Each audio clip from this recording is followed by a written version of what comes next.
Now, before I start, I'd just like to say thank you to everyone that came out here today. Mrs. Hartman, Mr. O, Mr. Emmett, Mr. Ayaketa. Those are 4 school teachers of mine, by the way.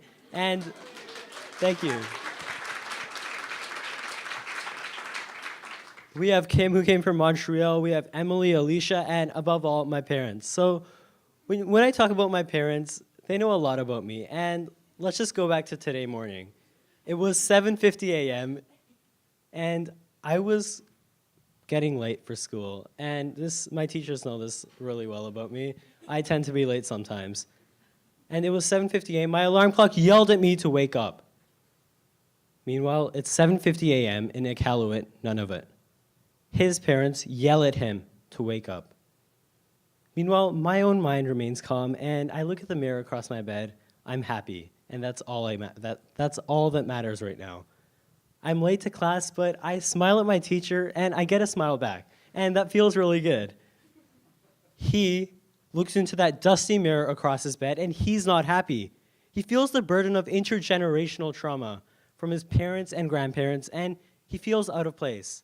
He feels like he does not belong, and he feels like he's not a part of what's around him.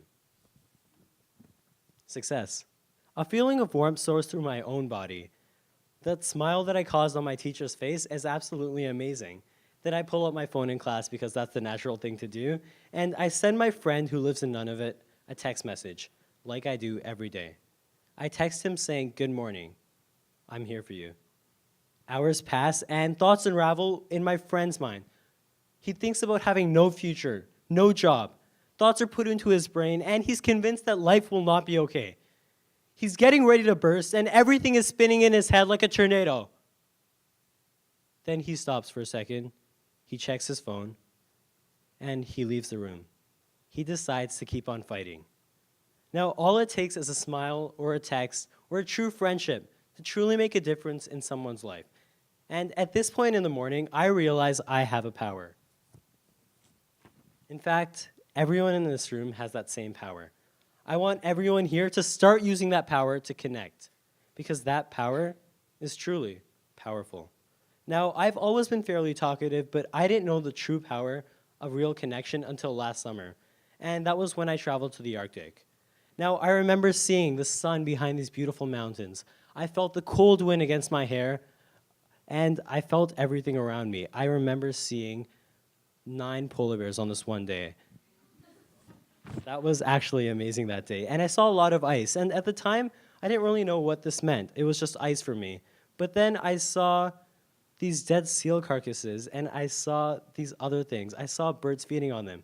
And believe it or not, this was how the Arctic inspired me. By traveling there through Students on Ice, I learned that everything was so naturally connected that it was beautiful. So I made it my mission to connect with as many people as I could on my expedition. As we traveled from Labrador to Greenland, I became friends with Inuit students, and they told me all about the struggles that they face in their communities. They told me about how climate change is a big problem in their communities. They talked to me about why suicide in their communities, the suicide rate of youth in Inuit communities are 10 times the national average. And that's not okay. The 2 weeks that I spent in this beautiful region flew by, and before I knew it, I was back home. Meanwhile, one of my friends across the country, she found out that her boyfriend had attempted to commit suicide while she was gone.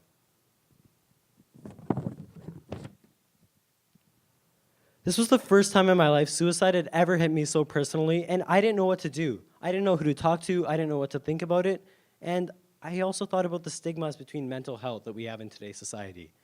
Time passed, and I reflected on my experience so much. And then I realized I could try to do something about this big issue, because at the end of the day, we can all do something about these little things that we see in life. I wanted to break the divisions that we face between Aboriginal communities in today's society, a lack of understanding, a lack of reconciliation, and a lack of human link that we have with these people that are also Canadian. My main aim is now to start this organization called Break the Divide. Now, my main aim with this organization is to connect Inuit youth with students in British Columbia through video calls to create long-lasting friendships and provide hope for hundreds of isolated students. By connection through video calls, we can learn about each other, we can talk to each other, and we can truly develop these friendships as a modern form of pen pals.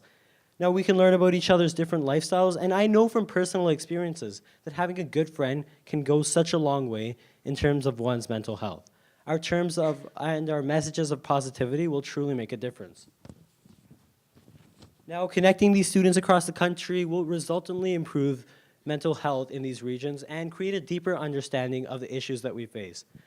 We also aim to bridge the divide between Aboriginal communities and non-Aboriginal communities, and we would like to expand this network of Canadian solidarity to so many other nations.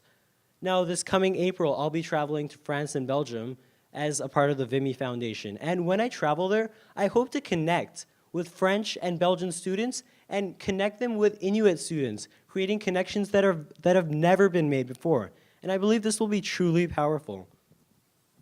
Now, hopefully exposure to this idea will allow me to create an app or something more that can allow students to connect to each other in a positive environment, different from what we have today. Now, I will also be in contact with several war veterans, and this will allow me to delve deeper into many more mental health issues, such as PTSD. And all of this still helps people at a local level by fundraising for organizations such as the Crisis Center of Greater BC and Greater Vancouver, and by putting on plays in different schools about mental health and suicide. We can affect people at a personal level and increase resources for all these people that need this. Mental health is a real problem that we're facing on so many levels in today's society. Break the divide will break all barriers that we face on so many different levels and stem back to the basic idea that we as human beings, as Canadians, and as British Columbians are all connected. It is our duty to help each other. So often we can forget the issues that others face because we differentiate people and we think of what's different between us and not what we have in common.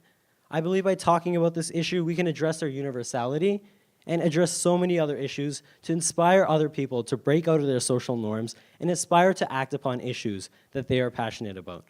Or you can always just put a smile on your face and make someone's day. The UN Sustainable Development Goals and their values are all about interconnectivity. We need to talk about Goal 3, good health and well-being, every single day. Because whether it's midnight and someone's crying, or whether it's 7:50 a.m. in the morning and you know you're going to be late for school, use your power to connect. Because that is exactly how we are going to break divides together. Thank you.